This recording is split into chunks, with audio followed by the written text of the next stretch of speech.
20 months ago, we were a $4 billion market cap company. What we've done and the market dynamics have given us the $12 billion valuation. Welcome to Top CMO. I'm chatting with Mandy Dhaliwal, CMO and EVP at Nutanix. You have a large company, but it's trying to reposition itself. How did you assess the challenge in that journey when you started as CMO? If you align with the customer to solve their need to drive their business, you become more strategic and you become a partner to your customer. You don't want to be in the sea of sameness. You want to stand out for something. And also, as you're repositioning yourselves, you want to tell the market that there's something new here. What are the challenges that you have to overcome typically from a messaging point of view? There's multiple challenges. The biggest one I've got today, and I think we have as a company,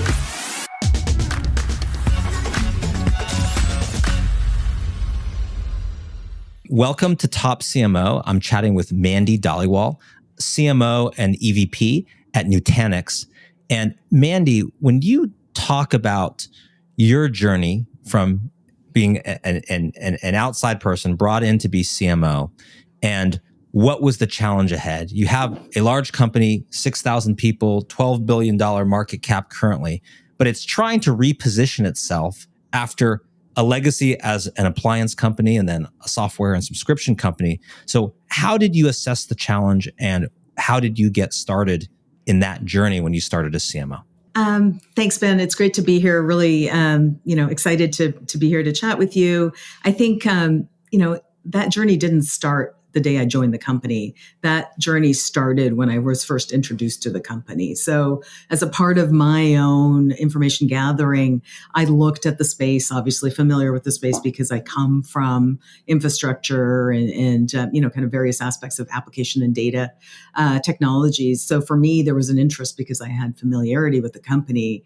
But as I stepped back and looked at the business, for me, it became apparent as to why the business needed to transform, as well as marketing to modernize to be able to reach the next level of business success that the company was aiming for. So it was way more than day one. It was probably day one of the intro. Okay, day one of the intro, and you were brought in for that purpose. And as you started looking at things, how much of your focus, because you had a large existing customer base, you need to get them to think about you differently. We've thought about you one way. We think you deliver this. The trends are kind of shifting in another direction. So you want us, you think of us as A, I want you now to think of us as B. So how much of your efforts is like, let's secure and message to our existing customer base. Let's bring them on this journey with us. And how much of it was, well, we need to find other people who may not have thought of us before because they thought, oh, you're this other solution. And now you need to think of us now. And we're your new vendor. You're our new customer. How did you balance those two things? Yeah, that's a fantastic question. And I think it's a conversation that many CMOs, I think through when you join this stage of company. It was a formidable challenge. I will say that. And really getting smart about the customer, putting yourself in the shoes of the customer. It was something I did, and also had lots of conversations with my peers and also with board members and folks in the industry. So ultimately, the short answer is you got to do both, right? You can't walk away from what got you there, but you got to go build on that strength and do it in a way where you preserve the integrity of what was built, but also lead folks into the future. And the way to go do that from a customer-led standpoint is to speak to the challenges that they're facing and the new challenges they're about to face around data and security and privacy control and explosions of data and applications, the sheer volume of problems that our target customers are having. So building that customer empathy is really important. It's less about us. It's about shining a light on the problems and how we help them solve those problems. And how do you think about bringing along, I know when we've chatted about this in the past, you've mentioned that you have to bring along other stakeholders with you. They might not be in marketing. And you use the term that, they might just think of it as another marketing campaign, even though you're trying to do something deeper in sort of repositioning what the company is and how the company messages. So first of all, what's the difference in your mind between just another campaign and something that has more lasting impact? And then how do you bring others on for that? Just say like, oh yeah, or this is, these are the ads we're doing now. That's great. And actually, no. This is a more fundamental change. And here's why we're doing it. Yeah. Well, first off, there's nothing wrong with campaigns, right? Campaigns have a place. But when you're doing a big transformation for a business, you kind of have to go back and understand what you stand for, right? And bringing others along. I think, one of the key things that was probably the best thing that we could have done as a marketing organization was to bring key stakeholders to the table and have a conversation. So everybody from members of the C-suite representing different functions to folks that were customer facing from a sales perspective, as well as a product building perspective, and bring them into the room and talk about what we stand for and what we are. And then be able to go test that against the market perception of that. Right. So to understand kind of where the divides are, because we always think of ourselves in one way, but we also understand, right, when you're data driven, you've got to go listen to the customer and the partners that are selling your stuff to be able to understand what value you deliver. So that was incredibly enlightening, and bringing those folks to the table and having that conversation and then sharing the results was when we got the lean in moment. Okay, so you're like, okay, if we can base this on something as opposed to just saying like, hey, this is my opinion, or this is the opinion of the marketing division or department, if we can base it on something that's good. So, and how did you go about that? Was that like you personally talking to people? Was it like a formal, market research project that you hired an outside firm or agency to do? Was that having team members assigned to do this? What were the details of that? Yeah, combination thereof. There was a lot of internal selling, right? And team alignment building that I did and members of my organization did. But we also brought in a third party that was very well equipped to have this conversation, facilitate with us, and also in a very data-driven way, be able to get us back the information that we were seeking directly from the mouths of the customers and partners. And what was an insight from that process when, sometimes people engage in these types of endeavors, and it kind of like, I guess the data term would be confirmation bias, right? You kind of go in with like, this is what we think we are, and yep, we confirm that is what indeed we are.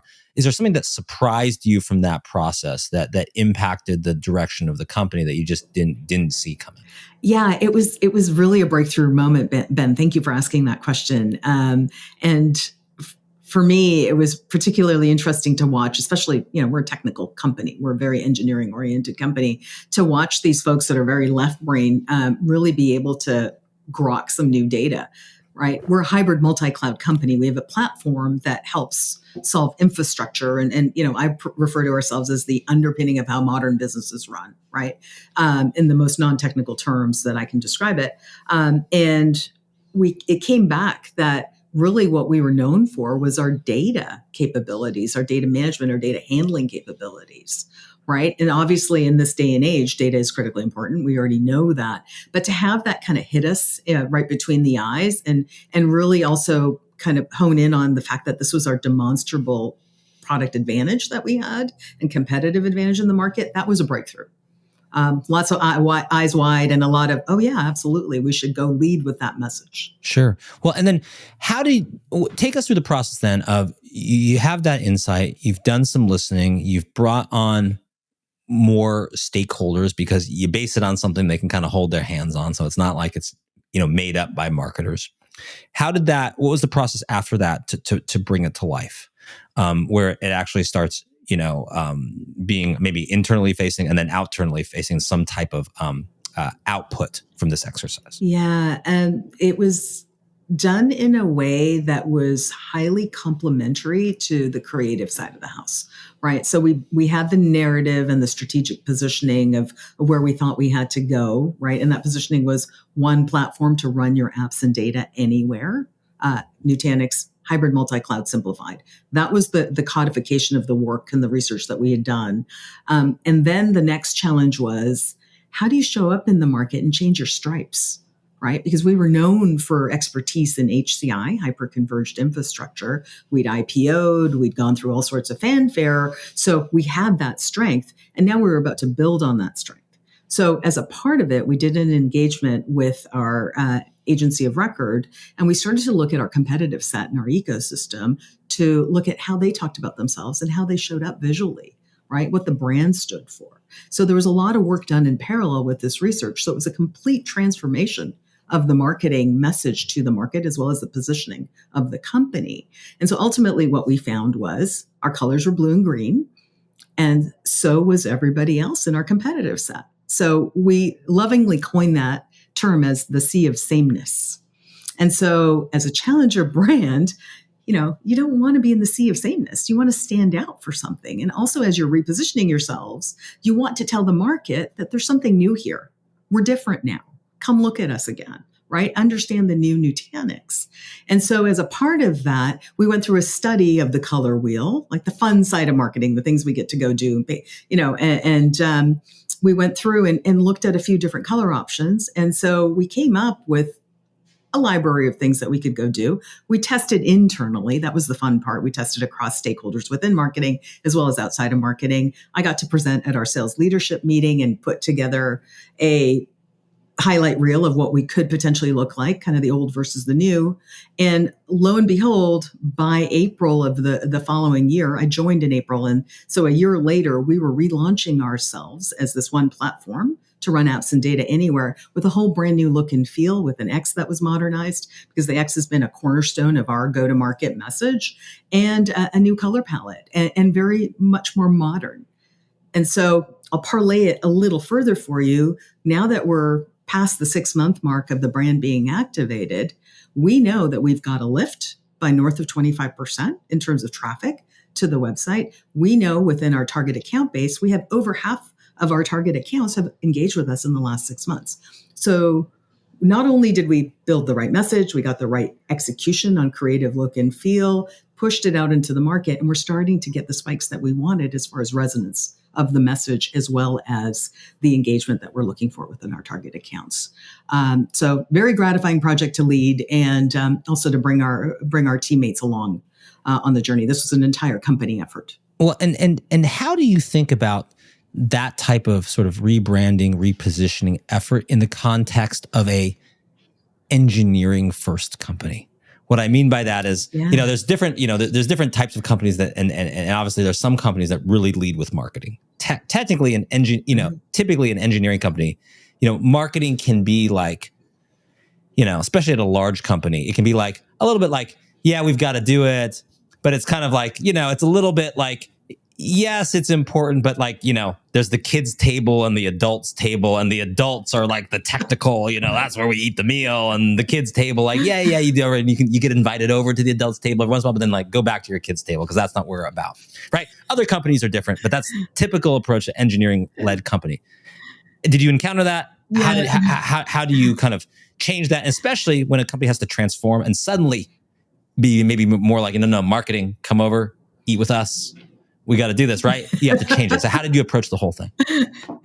I love this question, Ben. I've made a career of this, right? I've worked at some deeply technical companies, and I enjoy that, taking that value prop and turning it into plain English, and also showing the power of marketing. It's something I'm fiercely passionate about, because I think marketing can add value, particularly in B2B tech, in a way that's demonstrable and scalable.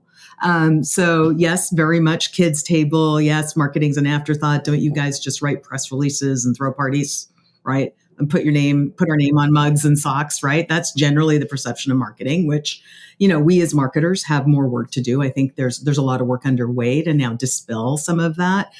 So I find myself educating a lot and getting buy-in in a very nurturing and friendly, loving way. So that was incredibly important. I think, for me, the reason I took the role and took the challenge on was because there was resonance within the folks that I spoke to as a part of my onboarding journey that we could go there, right?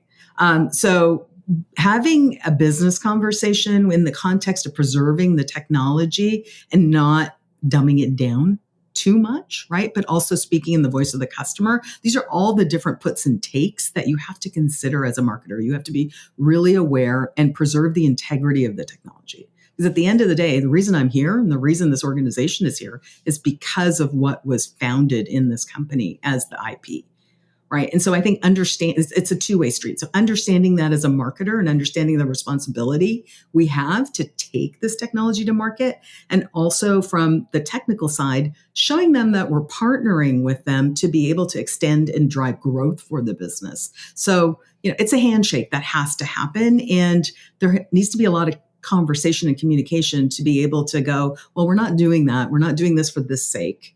I'll give you an example. I'm at sales kickoff and we are showcasing what we've launched. We're enabling our sales organization to be able to sell now against this new positioning and the new narrative in the market. And I got on stage and I explained why we shifted, because there were a lot of folks that had been in the company for many years. And the chatter was, new CMO comes in. Of course, she's going to change our colors. That's what they do. And I'm like, well, hold on. Right? Here's why we did it, folks. So taking the time, not being offended by that comment, embracing it, and educating and sharing that we had to do this because it was a fast path for us to be able to drive resonance in the market. But it came with a very data-driven story that we had confidence in, that we knew was going to resonate. So when you piece it all together and you have that conversation with someone that's technical, of course, they understand why we're doing what we're doing. And then you come back in and show them the results, the data I shared with you, and say, it's moving in the right direction. And then you get other subjective proof in terms of people responding back to you and giving you the story. You've succeeded, right? So it's a journey. It's not for the faint of heart. As marketers, right, we tend to we take a lot of flack. But at the same time, we can rise up and be able to share why we're doing what we're doing to get the seat at the adults' table. Well, and how do you think about what we call in our agency the competitor battlefield? You talked about the sort of sea of sameness in terms of like the look or the look and feel, which tends to be in certain industries like kind of a safe approach, right? That people tend to do.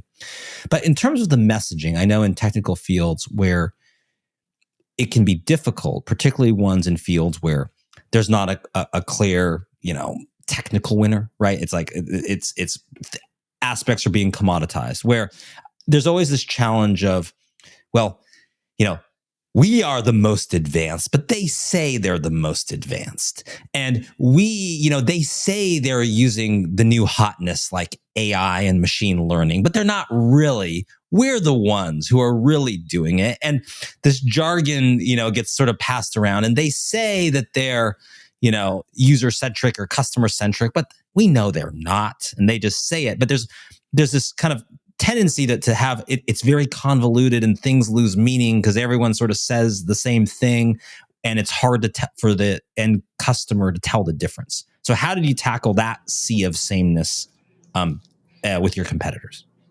Yeah, I think fantastic question. And again, right, something that we battle constantly.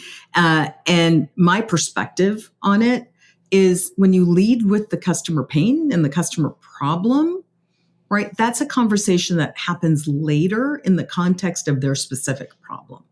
So let me elaborate, right? There's strategic initiatives that any technology decision maker is looking at any given time, right?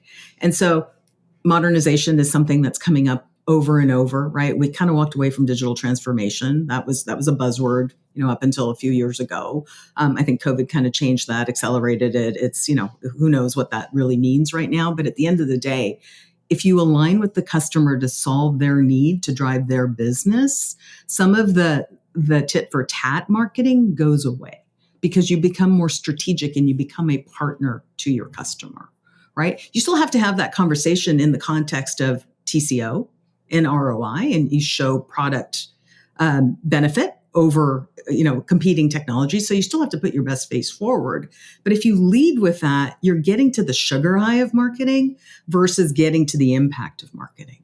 So I'm a firm believer in leading with a solutions-oriented approach. And that's what we've done as a company. Well, and I love it too when we've worked on things for clients. Solutions-oriented approach, customer pain points, but also extending it to usually like a certain example or a certain anecdote that sort of crystallizes the whole thing of the value we bring. So we call them defining moments, and maybe there's one for you with your customers. But I think of one we did some, we're a market research agency. We did some work for our client for a client of ours, and they were providing third-party enterprise database support, right? Kind of a commoditized industry, and they try to differentiate on their customer service and things like that. It was difficult. We did all this research. We actually talked to the customers. What was interesting was the customers said, hey, I signed up with you, and my support ticket queue went from it used to have like a 6-month backlog, and we went to ticket queue 0. Like the backlog went away. And it's like having your, if you think about it, like your email inbox, which is probably, at least mine, is long, and suddenly it's 0. We're up to date. And people said it was like, and so we heard these in customer interviews. And so they became what their defining moment, which was very customer centric, is we're the company that gets you to ticket queue 0. All the other stuff we do, we provide support services, we provide better customer service. These are all features of what we do. But by getting you to ticket queue 0, people said, oh, you're the company that finally breaks through all of that. And then we changed all the messaging around that. So to me, that solutions-oriented approach, customer-centric, but then if you can find that moment where, oh, I get it, it's different, you're selling something different than I thought, and that has great value to me. Yeah, I love that example. And we're on a very similar journey, right? You think about what's happening out there in the landscape in tech. Apps are exploding, right? The race to build apps and to be able to deploy them anywhere, whether that's in the data center, in the cloud, or at the edge, right? There's a race to get that done. Data is exploding at all 3 of those locations. And what's happening is there's chaos. That's a word we use very deliberately as a part of our positioning. We're the one company that can help you manage all that chaos. So you don't have silos of teams running your infrastructure at each of those layers. We deliver a single platform for you to be able to manage all of that so you can get back to running your business. So we have cases and examples and all sorts of stories around how customers were able to save time, save money, get more efficient, also manage the skills gap. There's an active conversation in the market today around not having enough technical skills to be able to do what we used to do, right? The modern IT employee grew up in the age of the iPhone, right? They don't know how to go in and go operate at the disparate levels that used to happen back in the day. So you've got to provide that kind of UI, if you will, for customers to be able to go run these big IT shops and big organizations effectively. And so that's what we deliver. And that's part of the architecture of the company that we've taken to market, that simplicity and that elegance and that time to value. And so there's a lot there for me to I could go on because I'm obviously very passionate about this. But at the end of the day, it's control the chaos. Why are you wasting your time managing all these things disparately? Well, and what are the biggest blockers that you encounter that impede your message? Like what are the things that, and it could be industry-wide blockers. It could be specific to the company. It could be more like macroeconomic trends that affect your customers. What are the challenges that you have to overcome typically from a messaging point of view? Yeah, I think there's multiple challenges. The biggest one I've got today, and I think we have as a company, is getting our message to market fast enough, right? Sharing the capability, driving general awareness. We're up against some competitors that have very deep pockets. We're not that, right? We're a scrappy growth company. And so how do I efficiently go drive that message into the market, but also anchor it to demonstrable ROI? Well, and how do you think about, because it's always interesting because a lot of people would say in certain industries that, 6,000 people and $12 billion market cap is not a scrappy company. That's a pretty big company. But in the context of your industry, you have a lot of players. So how do you have a lot bigger players. How do you, kind of become a challenger brand, become scrappier, do some things, but you still got, a pretty big ship that you can't, immediately turn, 6,000 people in a 180 and go another direction. It's still a bunch of people to manage. So what are the ways that you kind of are more, maybe more bold, more aggressive, more of a challenger brand with really big players, and you still got a pretty big company of your own? Right. To be clear, 20 months ago, we were a $4 billion market cap company. So what we've done and the market dynamics have given us the $12 billion valuation today, right? That market cap. So that's something that's earned, and it's earned every day. And I think, to peel back the layers of the onion, right? Some of the work that we've done across every facet of the organization to get us to go rise to meet the challenge that our customers are facing around managing their hybrid multi-cloud environments, it's led to that success and our ability to compete effectively. But we still think of ourselves as that challenger brand, right? We always remember where we came from. We're up against all sorts of behemoths in the industry. And so for us, the mindset is, how do we grow responsibly? And how do we go solve the customer problems that we know we're really good at? And then also the ecosystem comes into play. We partner with the who's who of tech titans, right? So for example, we just launched or announced a partnership with Cisco. They have an HCI technology that they've end of lifed, and they're using ours as the gold standard, right? So we're earning proof and delivering these proof points into the market every day. We partner with Microsoft on their Azure platform. We can help customers get to the cloud faster. We also partner with AWS. So we've got technology there. We partner with HPE. We partner with Dell. We partner with Citrix, with Red Hat. So we've really built this heft of an ecosystem around us. And so we go to market with each of those players in our own way. So there's that piece of it in terms of driving force multiplication. So that's one element. We're not going at it alone. So how do you go do that in a way that can drive scale and unlock growth for you? How do you go direct to customer with a message? And then we transact all of our business through our channel partners. So how do you make the channel partners become advocates for you? So when they've got the relationship with the customer is A, asking about us, and B, the partner is pushing our technology as the best solution. So it's a very complicated ecosystem. Well, listening to you talk about the partner set, I heard names in there, and maybe you can clarify this, that to me sounded like competitors also. So how do you think about, the dynamic of marketing where competitors, they can be competitors in one dimension and they're partners in a new dimension? And, it's sort of classic, like, I guess it's appropriate because there's a new, I'm going to take a totally different reference. There's a new Mean Girls movie out. So this idea of frenemies, right? Yeah. It's like there's opponents, they're friends, they're partners, they're competitors. How do you think of that, and how do you leverage that for your marketing? Like, who are your competitors? Who are your partners? And is it a little bit blurry? It's co-opetition all day, every day, right? And that's been happening ever since the inception of technology companies. As soon as you get a couple in the room, at the end of the day, there's piece parts of our technologies coexisting amongst, every major Fortune brand out there, right? And so where we focus, and I think this is the answer for tech at large, it's customer led, right? What is the customer's preference? What hardware do they want to work on? What are they looking to deploy? What do they already have existing within their ecosystem? That tends to drive a lot of these conversations.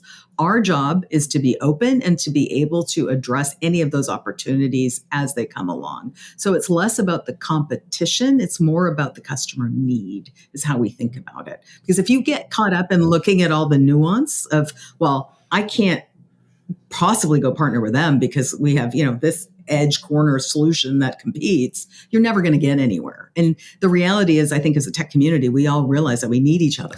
And what moving forward, I mean, you've had remarkable growth. What do you think about to continue the growth? I mean, you've talked about, the company has to like position itself for an IPO one way and then reinvent its whole self again and then position it a different way. What's new? What's coming? How do you get to be a $20 billion company, or let's double a $24, $25 billion company? Yeah, I think it's something that we think about all the time. And it's really, the answer is with the technology and the innovation, right? How do we continually innovate to ensure that we're staying ahead of the curve in terms of anticipating what our customers might need? Right. That's why I'm in tech. That's why I love being in this space, because there's so much opportunity. You look at Gen AI, right now. Are you given a sense of, hey, Mandy, we're just doing this rebranding, this repositioning now. This is where our company's at, but this is where we want to be in 5 or 10 years. So can you future-proof our marketing? Can you make it so it still applies and we don't have to do this all over again 5 years from now? Do you have some sense of that? Is that a factor in all of this where you have to go? Or you're like, no, if I do my job right, I make our existing marketing obsolete in 5 years so that we have to do it all again because we've grown and we've changed so much? Yeah, I don't even think it's 5 years, Ben. I think it's constant evolution, right? We put out positioning last April, right? We're hitting the 1-year anniversary of it. We're evolving it already because the market's shifting, right? And so it's keeping pace. It's very dynamic. And I think if you look across, I look across my peer sets or companies that I admire, right? They always have their finger on the pulse of the customer and the market dynamic. And I think that's where good marketing comes from.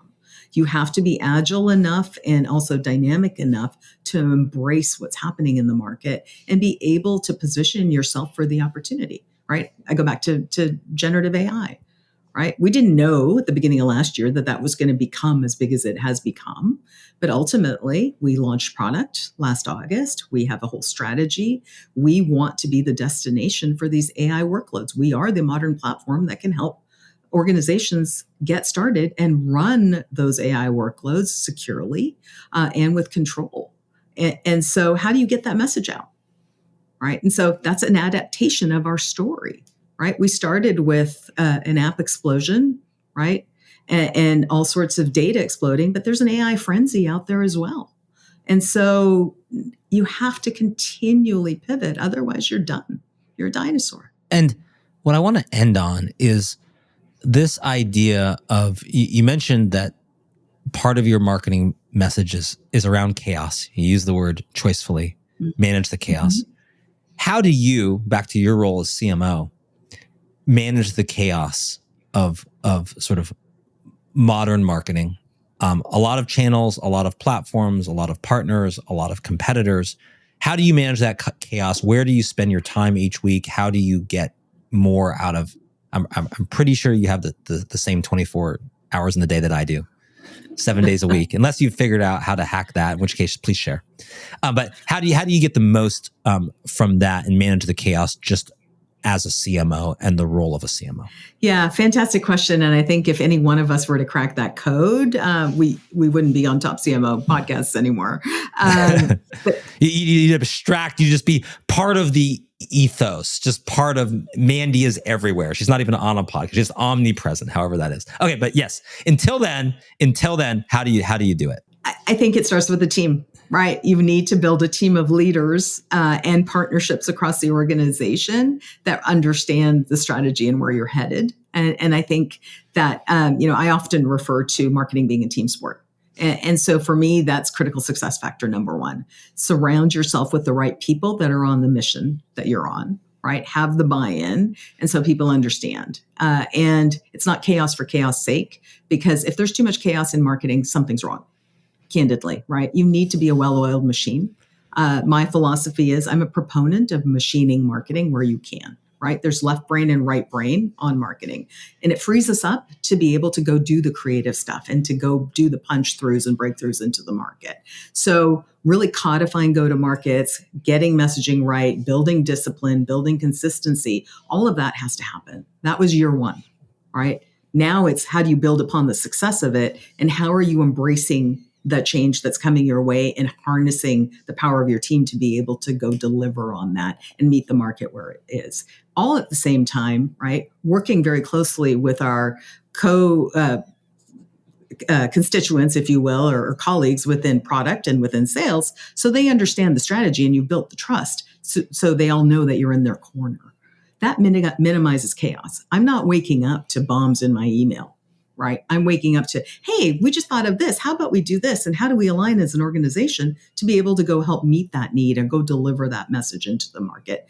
The fight is out there. It's not within ourselves. So chaos to me is a word, I like to use Marie Kondo references once in a while. And so for me, sure. The sort of the cleaning, like the bringing joy into the world. That's right. Okay. Right. Within our marketing, how do we go do things that actually bring joy within our organization and to our customers? So how do you clean up the stuff that's messy, right? And prepare yourself for the battle that is out in the market.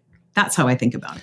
And final point to end on, what is your superpower as CMO, and which superpower do you wish you had more of moving forward? What has made you successful in very technical companies, technology first companies as the top marketer? What's your superpower, and what other superpower do you wish you have, or you want to accumulate in the next 5 years? Yeah. Wow.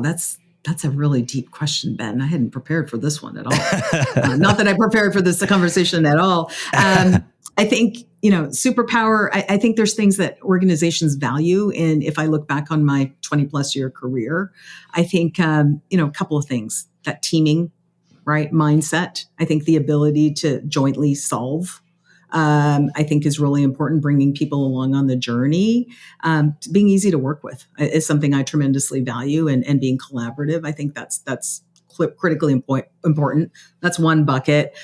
Being agile, being able to get results, get points on the board, right? Show progress. Sometimes perfection gets in the way. So that's important. That's been a strength. And the third, kind of the bonus on that, is intuition.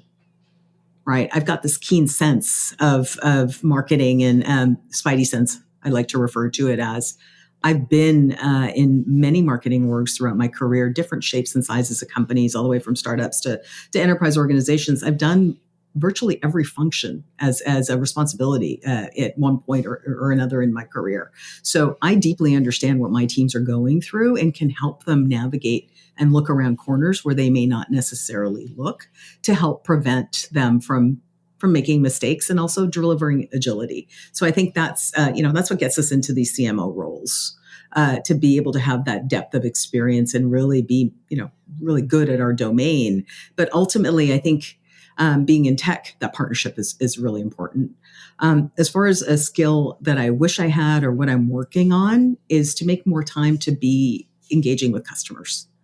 That's something that as I grow my career, is really being a trusted advisor and being a sounding board for customers. I think that there's a lot of unlock in the value there, in terms of really delivering empathy and being able to understand what they need, and making sure that we're getting them not only the right message, but the right product at the right time. So becoming, honing and building out my skill set as an executive, beyond being a marketer. According to Mandy Dhaliwal, good marketing means having a finger on the pulse of the customer. That means knowing your audience. Identify specific, customer-centric moments that differentiate what your company offers from the rest, and use this to help define the true value you add. According to Mandy's definition, CMOs are managers of chaos. So embrace the chaos. Thrive in the uncertainty. For Top CMO, I'm Ben Kaplan.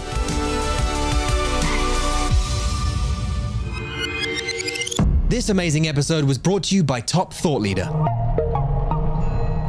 Don't forget to rate, review, and subscribe.